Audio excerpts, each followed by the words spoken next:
මේ දිනවල අපි කතා කරමින් යනවා මොනවද? කොහොමද වාක්‍යයක් සාදන්නේ කියලා. වර්තමානයේ අනාගතයෙන් නැත්තම් අතීතයෙන්. ඒ වගේම තව තියෙනවා ජර්මන් භාෂාවේ ප්‍රෙටෙරිටුම් කියලා. එකම වාක්‍යය අපි කාණ්ඩ වලට බෙදලා බලමු. ඒක වචන, බහු වචන, ස්ත්‍රීලිංග, පුරුෂලිංග වගේම මොකද්ද? ප්‍රෙපොසිෂන් ඒවත් අවශ්‍යයි. ඒ ටික දැන් බලන්න යනවා. එහෙනම් ඔබ අද දවසේ අලුත් දෙයක් ඉගෙන ගත්තා නම් වීම වෙනද වගේම කමෙන්ට් එකක් දෙන්න. දන්නේ නැති අය සමග මේක ෂෙයා කරන්න. එහෙනම් Dankeschön, alles Gute und bis bald. එහෙනම් අපි පටන් ගමු. අද මොනවද කතා කරන්නේ? ස්පෝකන් 47. ස්පෝකන් වලම වෙනම පාර්ට් තියෙනවා. ස්පෝකන් 1 2 3 4. ඒ වගේම තිබුණා පාර්ට් 1 2 3 කියලා 80 ගාන 90 ගාන. ඒ අමතරව තියෙනවා සෑහෙන වීඩියෝ ප්‍රමාණයක් ජර්මනි ගැන, ග්‍රැමටික් ගැන, ප්‍රශ්න පත්‍ර A1 A2 B1 ලේසන් සම්බන්ධව, එතකොට තියෙනවා ෂන්සන් කාඩ් එක සම්බන්ධව, වීසා සම්බන්ධව, ඉන්ටර්විව් එකට කොහොමද ෆේස් කරන්නේ, අපේ මොකද ඒකට කියන්නේ බොඩි ලැන්ග්වේජ් එක ගැන, මෙන්න මේ යනාදී. ඒ සියලු දේම වීඩියෝස් 380ක් දාලා තියෙනවා මේ වන විට. ඉතින් සෙල්ලමක් නෙමෙයි. සෑහෙන කාලයක් ගත කරලා තියෙනවා මේවා ටයිප් කරලා, එඩිට් කරලා, අප්ලෝඩ් කරලා. ලේසි පහසු වැඩක් නෙමෙයි. අද කතා කරන්නේ ගිය පාර වීඩියෝ එක වගේම present tense එකෙන්, perfect එකෙන්, futur I Präteritum එකෙන් කොහොමද එක වාක්‍යයක් වෙනස් වෙන ආකාරය බලන්න යනවා. present tense කියන්නේ නේ, present tense මේ දැන් කරමින් යනවා නේ, කරමින් යනවා. perfect කියන්නේ ටිකකට කලින් හෝ ඊයේ කරලා අමාරයි, කරන්න සූදානමින් ඉන්නව නැත්නම් අදහසක් තියෙනවා කරන්න තව ටිකකින්, අද හවසට, අද 5ට, 6ට, 7ට. Präteritum කියන්නේ සිද්ධියක්, එදා කරපු සිද්ධියක්, අතීත කාලේ past tense. අර perfect එක වගේම තමයි එදා කරා. හැබැයි ඒක වෙනස ඇවිල්ලා එදා කරා. දවසක විස්තරයක් කියන ටික කාලයකට පසුව මේ ටික තමයි අදත් බලන්න යන්නේ. present tense එකෙන් උදාහරණයක් බලමු. Ich gehe zur Arbeit. gehen එකෙන් එන්නේ. එතකොට ich conjugation gehe අපිට පේනවානේ. ich gehe ඒ එකෙන් ඉවර වෙන්නේ. du gehst, du දැම්මම st. gehen එකෙන් conjugation st වෙනවා. අනිත් ඔක්කොම නොසෙල්වි තියෙනවානේ. කිසිම වෙනසක් නැහැ. er geht zur Arbeit. ඇයි මෙතන e, මෙතන st, මෙතන t. ich e එකෙන්, du st එකෙන්, er cs t එකෙන් ඉවර වෙන්නේ. ඔහොම තමයි ඔබ conjugation බැලුවොත් gehen එක වගේම බොහෝ දේවල් මේ විදිහට තමයි යන්නේ. ich දාපුවම gehen නෙමෙයි. du දාපුවම gehen නෙමෙයි. er දාපුවම gehen නෙමෙයි. B1 B2 ළමයිනුත් වැරදියට තාම කතා කරනවා gehen එකක් දානවා. ich gehen. nein. falsch. ඒවා ආසෝය එකේ ඉගෙන ගන්න ඕන දේවල්. er geht. gate. er see ඔක්කොම gate. gate gate. t එකෙන් ඉවර වෙන්න ඕනේ ඕනම verb එකක්. පැහැදිලිද? එතකොට er geht 7 Uhr zur Arbeit. zur Arbeit. එතකොට මෙතන වෙනස් කරන්න පුළුවන් 7. එතකොට වෙලාවක් දානවා. නිශ්චිත වෙලාවක්. අපි උදාහරණයක් බලමු තව. ලීසා ගෑනු කෙනෙක් උදේ 7ට වැඩට බස් එකේ යනවා. ඒක කියන්නේ ලීසා ගේට්, මේ වගේම එයා ගේට්, සී ගේට්. ලීසා කියන්නේ සී, එන එයා ගේට් නම් ලීසා සී නම් ලීසා ගේට්. 7 Uhr mit dem Bus zur Arbeit. Lisa fährt. ඇවිදගෙන යනවා නැත්නම් වාහනකින්, බස් එකකින්, ට්‍රේන් එකකින්. ලීසා fährt 7 Uhr mit dem Bus zur Arbeit. මෙතන දැන් මේ බස් එකේ යන්නේ. එහෙනම් ඇවිදිනකොටත් ඇවිදගෙන යනවා නැත්නම් බස් එකේ යනවා. perfect එකෙන් කොහොමද කියන්නේ? මම වැඩට ගියා. දැන් මම ich gehe zur Arbeit මම වැඩට ගියා. Ich bin zur Arbeit gegangen past tense.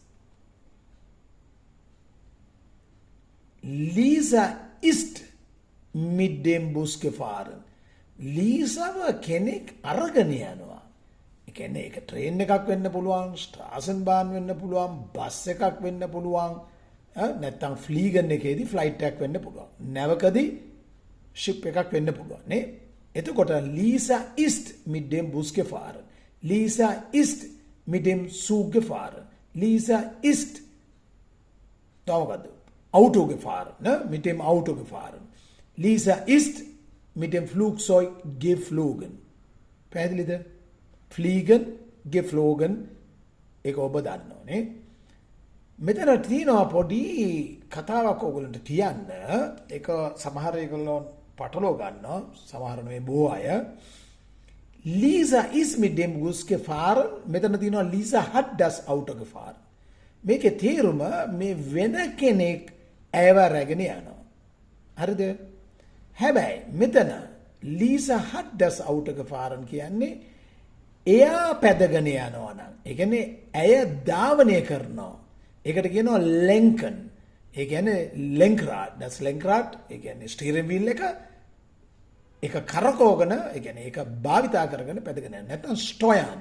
Steuern කියන්නේ අර lenkrad එකට තමයි. හරි selbst lenken oder steuern. එතකොට hat වෙන්න ඕනේ. ඇය ඒක කරනවා ක්‍රියාත්මක කරනවා. මෙතන ෆෝඩ් බෙවීගුන් එකක්.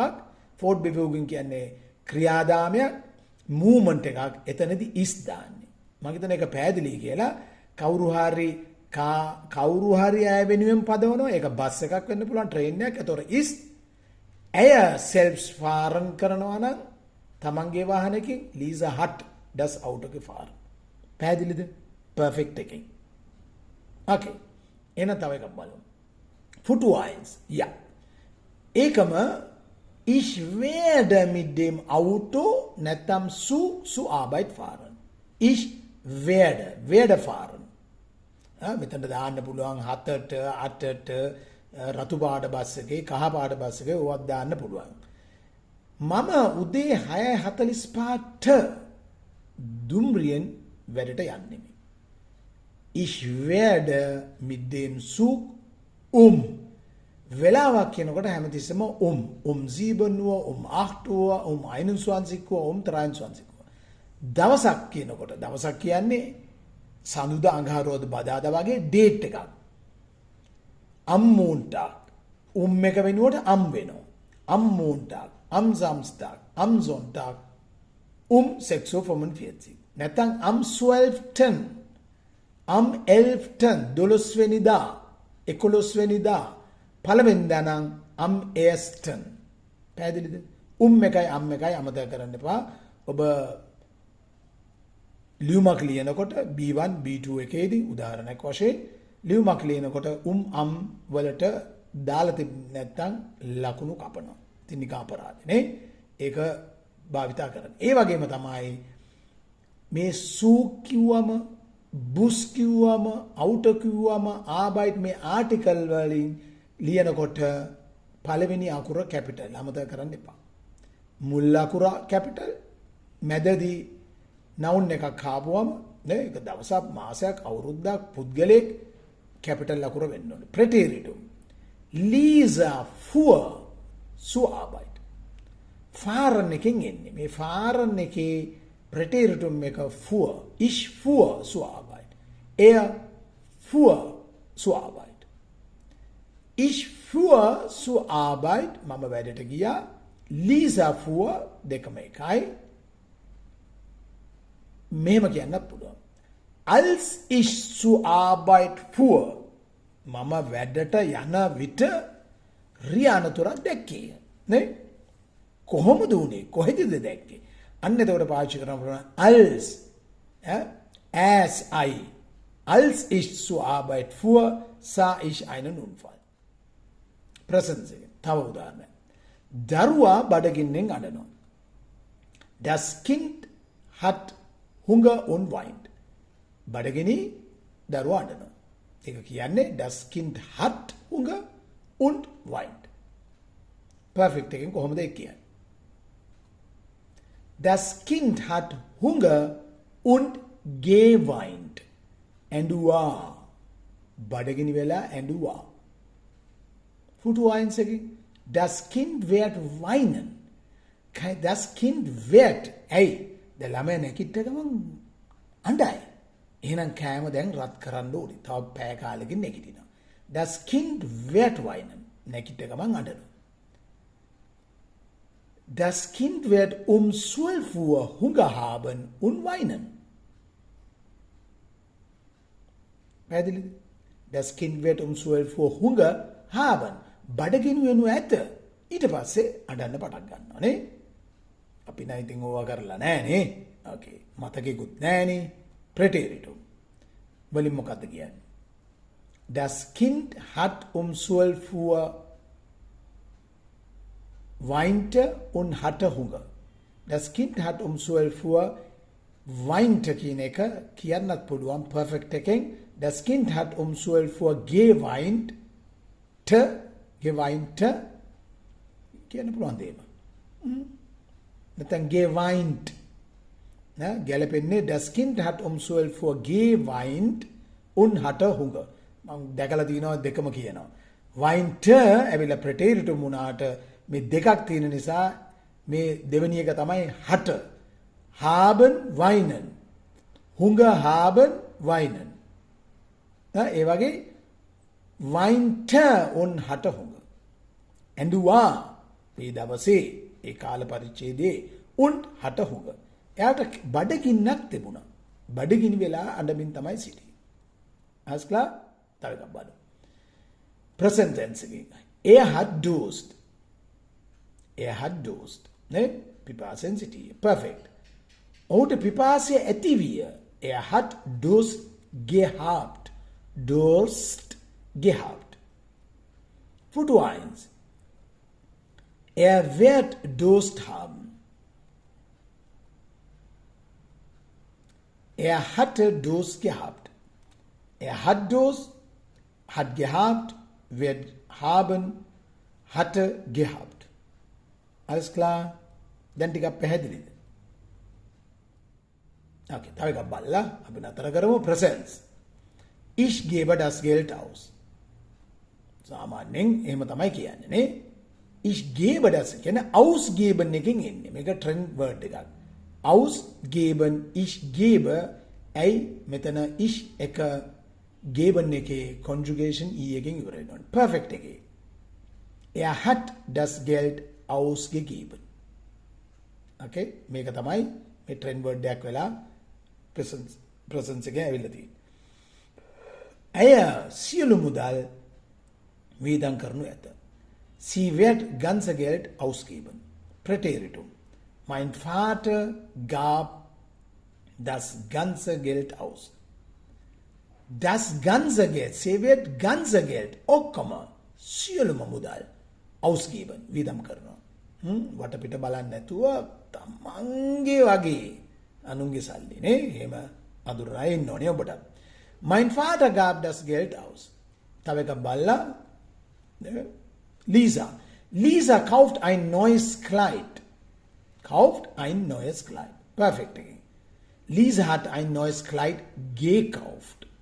Futur I. Lisa wird ein neues Kleid kaufen. Präteritum. Lisa kaufte. Kaufen කියන එක Präteritum making kaufte ein neues Kleid. ඉතින් මේක මුල ඉඳලම ඔබ ඉගෙන ගත්තොත් ඔබට යම් කිසි දවසක ස්පෝකන් එකට හොඳ වචන මාලාවක් එක්ක ක්‍රියාපද ටිකක් හම්බ වෙනවා. හරි? kauft Kleid, Kleid gekauft, wird kaufen, kaufte Kleid. එහෙනම් මම මෙතන නතර කරනවා. ඔබ හිතනවා නම් ඔබ අලුතෙන් දෙයක් ඉගෙන ගත්තා කියලා කමෙන්ට් එකක් දෙන්න. ඒ වගේම දන්නේ නැති කෙනෙක් එක්ක ෂෙයා කරගන්න. එහෙනම් alles Gute und bis bald und tschüss.